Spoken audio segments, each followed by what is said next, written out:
mba neesiruwaza bwe ngamba nti entuuyo zange temuli za Geoffrey Rutaya. The same thing naye aba yeebuzaabuzizza nnyo bw'agamba nti entuuyo ze temuli ntuuyo zange. Abaana be be bange, abange be babe. Tuyise wala tuzze ne tutuuka we tutuuse. Nze okusookera ddala njagala okwebaza Katonda olw'olugendo olulungi, olugendo olulimu ebibala, olubaddemu ensozi, ebikko, byonna n'ebidiba na buli kintu, ne tuba nga tutuuse we tutuuse wano myaka mingi. Nja kusooka n'ekigambo ekigamba ennaku zino nkuyita honorable, naye kasooke nkuyite bye tweyita musajja kulikayo. Ampita muyita musajja nampita kakonfiira naye ennaku zino bwe tukuze ne tutandika kati yakyusizza muyita honorable nampita mukungu. Emyaka mingiko okuva 1993. Yeah. 1993 nze sibba myaka sibba history. Olunaku olwo twasinkana ne munnange oyo Geoffrey Rutaya ng'asomera Kololo High, nsomera Kampala Secondary, nga tuyingira mu kibiina kya mukama waffe eyatufaako amangu ennyo. Abamu ku mmwe muyinza okuba temumumanyi, baali bamuyita Umaru Katumba, baayita bamwegattako, yali naye asomera Kololo Umaru Katumba. Kati bwe bayita ng'ayimbye ennyimba awo yavamu ebonizi ne bayita abamwegattako, ffe twajja. Twali bangi nnyo ndowooza oba twalinga 1000. Baali basinganamu 1000 ku Pride Theatre awo nga tuzze okwegatta ku Emitos Band. Kale nno nga ku olwo baali banoonyaako bannamukisa 10 ku bantu abasobola 1000. Ku bannamukisa 10 nalimu ne Geoffrey Rutaya yalimu.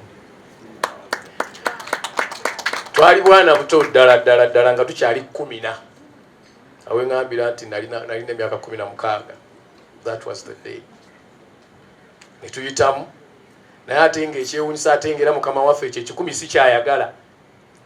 Nga mu 10 ekyo baagalamu nga 3 mu bameka oba 2 mu bameka. Kati nga waliwo akakuŋŋunta akazibu ennyo. Rehearsals twazikoleranga Nile Theatre awo, White Nile yalinga katwawo bakati waliwo kibagijjawo somewhere there.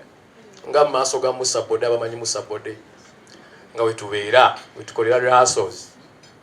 Kati nze ne munnange twafuna obuzibu nga ffe tuli bayimbi, ale ekibiina kirina omuyimbi waakyo okusinga ennyo nga tebaagala nnyo bayimbi wadde twayitamu. Baagala nnyo abazinyi b'amazina n'abazannyi baaki bakatemba. Wenyimbira ne ngamba nagobwako mu kibiina nga Sekamate ye star.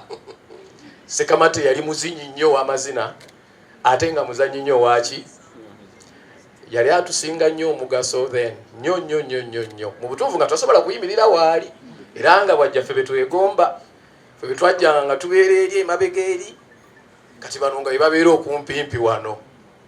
Kale okusala olugero lwonna olwo okulusala nze saamalako akakuŋŋunta akaakaawo ku White Nile, kubanga wajjanga enkeera buli lunaku baagobanga nga bw'otambuza embaliga ziggobya, bw'otunula obubi kikugobya, bw'oseka obubi kikugobya, bw'ogaayo obubi ekya kikola ki. Kakati twafulumanga lw'ofulumye nga lw'obala, bw'okomawo ng'osanga lisiti ku mulyango, bw'otalabako linnya lyo ng'omanya gwe kaaweddemu nga kakola ki, nga kaggwamu. Naye twatwazaako naye lumu akange kaggwamu. Olwo twali mu meeting ate nze tebanninda na lisiti, bannyimiriza mu lukiiko wennyini. Ne baŋŋamba bwe baamala ogwaga gwe Misaaki yimirira. Kaakati Misaaki bannange tajja kuddamu kuba naffe, ava wala mutonnya ajja tuleetera ebizibu. Ne bangoba olwekyo naye nga tekyali ekyo munnange yakimanya ebyo tetujja bijjayo byaffe. Byogere omuntu bw'akula abawo byasengejja. So awo nze ne nkola ki? nenfuluma munnange nasigalayo kakali munnange naye akasengejja akaddako yakolayo ndoza shonga bbiri naye olunaku lumu ekikyo kyeyakola nja kyogera ekyamugobyamu emitoozi baba bali jjinja eyo bagenza okukola show kati nga waliwo ku bakama baffe mukambwe ng'acunya sijja mwogera ng'acunya n'acunya kati mwami Lutaaya aba ali mu kinaabiro eri anaaba ng'alina gwali naye bageya nga naye gwe bageya atazze ali awo afuka awulira mwana kasajja keefudde akazibu musajja ako mwana olukakuba kikonde naye kumba omusajja akola ki omukulu bamugobera mu kinaabiro nobuganda nawe tokola ki kale history waffe eyo jazaakola ki jajjava bingi nnyo bwe tutuula kunyumyawo bakatabo kangi kyova olaba ne bwe twafunira obutakkaanya abambuuzanga nabagambanga we have a lot to share with Geoffrey Lutaaya sijja kwogera bintu bijja kudda ku record nga buli kiseera babireeta gyendi tuyinanga nembagera nagambanga nnyo nti mba neesiruwaza bwe ngamba nti entuuyo zange temuli za Geoffrey Lutaaya the same thing naye aba yeebuzaabuzizza nnyo bw'agamba nti entuuyo ze temuli ntuuyo zange abaana be be bange abange be babe tuyise wala tuzze ne tutuuka we tutuuse kyova nga ntuuse ne ŋŋamba nti nno Mukama mulungi Geoffrey oyo twakula naye alina ekyenjawulo alina ebintu bibiri musajja atekinga risk baffe waliwo we twatyanga okulumba n'akola ki n'alumba n'omugambe awo tunaayitawo ogenda okulanga mukoze eki nga muyiseewo omusajja oyo nga talemererwa tabulirirwa option twatambulanga n'otuuka ng'olaba mulinga abaweddeeyo ogenda okulanga afunye eki option yeddako nga muyiiya nnyo ng'ate waliwo lwe twatufunanga waliwo nzijukira lwe twafuna obuzibu nga abantu baagala kulwana abawagizi balwana nga lwe batandikira okulwana gundi tazze baagala kuba byuma babyokye bakole biki kati oba amagezi yagajja wanaga mumanyi kati okyo tulina okukola oli kamanda akulembedde olutalo gwe tuba tuyita yaleeta ekyo nga abakulembera entalo okutukuba nga mumuyitayo nga mumuwa akasente yaddayo n'agamba mukakana abasajja tebalina buzibu mukakana abasajja tebalina buzibu kwega yalinanga ebintu byakola ne muyitawo n'ogamba waawo wano ate tuyiseewo tutya kale no Geoffrey Lutaaya nkwebaza olw'amagezi ago ge wabanga nago ag'enjawulo okutusookayo ekirala nga musajja wa mukisa musobola okuba mutambula nga muli baavu obwavu bubaluma n'asamba ekipapula ne kivaamu ssente kwega ebintu bye nga byewuze luka kakati musajja akikoze atya nga kuwadde olowooza okikoze beta ate ye naaba nga takozeseza n'amaanyi mangi naye ekintu kye ne kikola ki ne kivaamu ekirala kye mwebaza nti mwebaza omutima ogwa Sseruganda twabanga ne competition naye ng'eri healthy ayingira studio n'akuba endongo oga sajja nga tutwala kaguddeyo naawe n'olumba n'ogenda mu Dream Studio noga yawe sajja atutwala atuli bubi naawe n'oleeta oba oli awo ng'azzeeyo akoze eki kati competition eyo ffe yatuyamba si ffe bayimbi abasinga amaloboozi agasinga okubeera amalungi naye olw'okuba tulina twasinkana nga tuli baana bato ne tubeera ab'omukwano ate ne tufuna competition eri healthy ensonga lwaki olaba twayombanga naye ne tusigala nga tukola ki nga tutambula nga tubeerawo for a long time nze nkigamba nnyo abantu nga bambuuza ku Eagles Production ngamba yes I admit tekyaliwo naye ngamba nti mu history wa Uganda ye group ekyasinza okuwangaala ng'abaana bato ne bakula ne bafuuka bataata ne bafuuka ba husbands nga bakyali wamu mu Uganda tekiriiyo waliwo bandi esinza okuwangaala bagiyita Afrigo Band era tugiwa ekitiibwa era ewangaala era mwami Moses Matovu gwe tusinza okutunuulira tumwagala nnyo ffenna naye yavaamuko groups eziwera 7 mwavaamuko Wakawaka Band mwavaamuko Badingazi mwavaamuko New Amigo Wawawa ne muvaamu mwalimu Jeff Sewava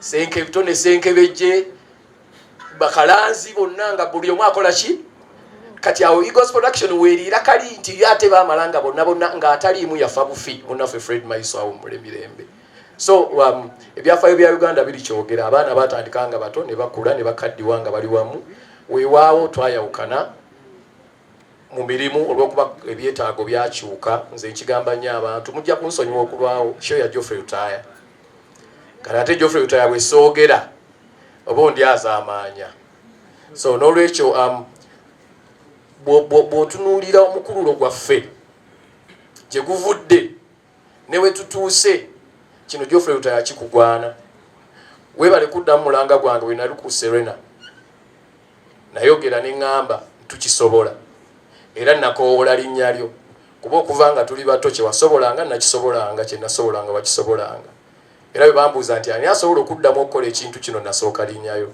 Honorable weebale respectinga kigambo kyange n'oteekawo show bwe nakiwulidde nze Valentine ntera okwebuzaabuza naye ku luno buli ankubira ku Valentine sirina show ndala yonna era nkirangirira mu kamera wano sirina wendi ku Valentine okujjako ku Sheraton Gardens